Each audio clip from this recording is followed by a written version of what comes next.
Good afternoon, everybody. Hello, YouTube world. Hello, Facebook world. It is Tanya Souls, the mastermind behind all things in Souls Consulting, with Tuesday's tip today. So, sorry I'm a few minutes late if you're catching me live. I'd love to see comments if you are live. I'm hoping I will see them. I'm using new tech, of course, so that's always an adventure for me.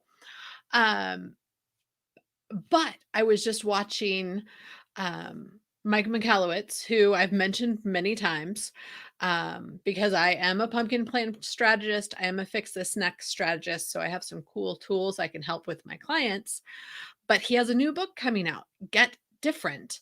And he was doing some promotion with that in the Pumpkin Planners Rock group.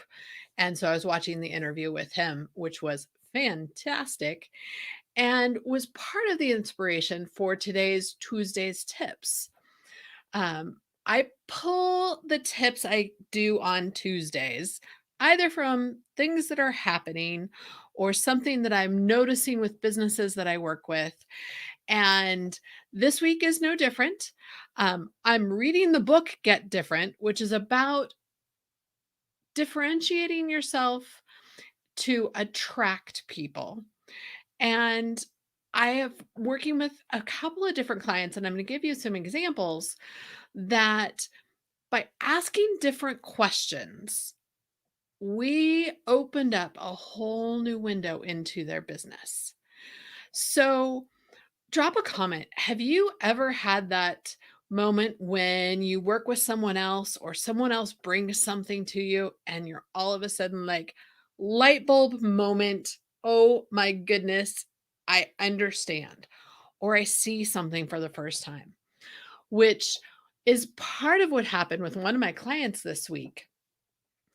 And it's why I wanted to talk about asking different questions or looking through different persp- lens for a perspective.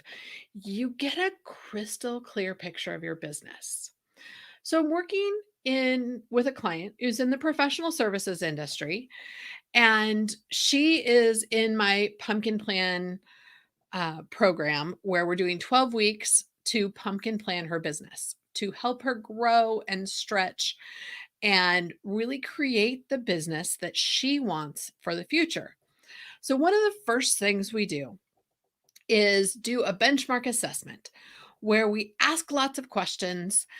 And one of those questions included, well, what's your essential function in your business? What's the one or two things that you do that your business absolutely requires?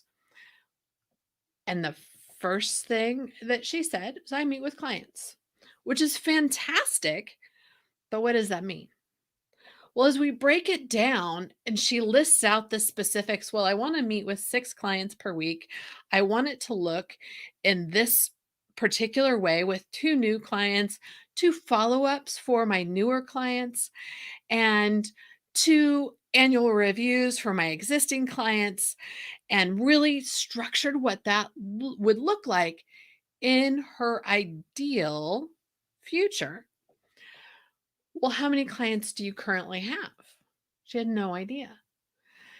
So, as part of her homework, it was you need to do some digging and figure this out. Well, come to find out, she had nearly 600 active clients. In her industry, the average high performing person, where most are seeking to achieve that level, have about 120 clients. So she has more than 4 times the clients that a super high performing person can maintain. Well, all because she's reading the pumpkin plan and she's working through this, it was a light bulb for her. She has all of these smaller clients because she really can't service them at the level that she wants.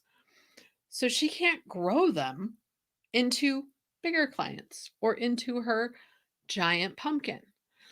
So we're working with tools and resources to identify, how are we going to address this growth? How are we going to find that sweet spot in her business where she's not running around losing her mind, overwhelmed, servicing all of these tiny clients, and she can grow her big pumpkins and have a life. So we're working on making a plan to build her team, helping to identify what that giant pumpkin, that giant client is going to look like and what services that she is going to provide. So that's one client where, asking those questions is making a difference. Client number two that this came up with, asking different questions. So it's a very successful business that I'm working with. They're very unique in their industry and they know what they do really well. And they are amazing at what they do. And as a result, they're starting to see some exponential growth and they are growing like gangbusters.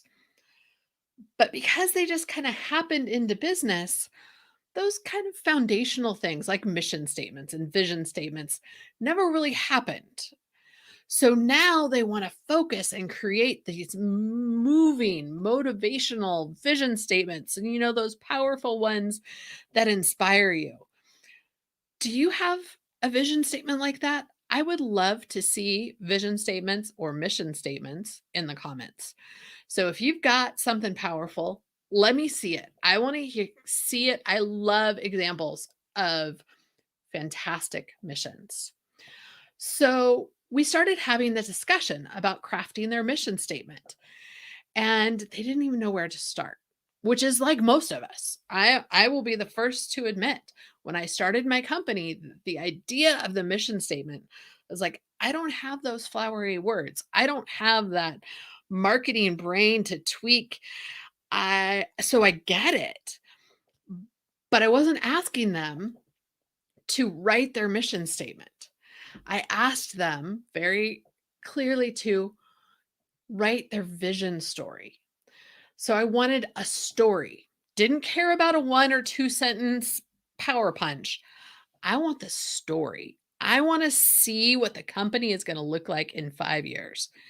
I want the big dreams. I want the no limits possibilities. Why does the businesses exist? What does your customer experience look like? What does your employee experience look like? What culture have you created?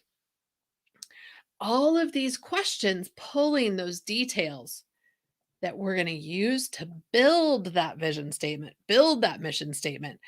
And once I started asking these other deeper questions, the vision started unfolding. The stories are starting to come. We're like, oh, I've got this great thing that I did that would be great to be added into this. So these examples that I'm giving you are, we all get busy and we all get to anticipating what we should answer questions. When you hear a standard question, are you giving a standard answer? Are you going and going and going and going and going in your business that you're not stopping and saying, wait, is that really what I'm experiencing? Is that really my answer? So, are you just trying to tread water to keep your head above water? Or are you looking at that down the road? Are you building what you want in your business? Are you looking at things from different perspectives and remembering in those directions that you want to head, or has that changed? Which can totally happen in business as well. So, today, I really want you to think about, are you asking different questions or are you thinking about those standard questions, those metrics that maybe you're measuring yourself by, and twisting them, setting them on their side? Have you looked at your business from a different perspective? I dropped a link in the description. If you want to talk about looking at your business differently or asking different questions to get you where you want to go, grab a complimentary call, and I would love to talk to you about getting different. Have a great afternoon, and I will talk to you all again next week.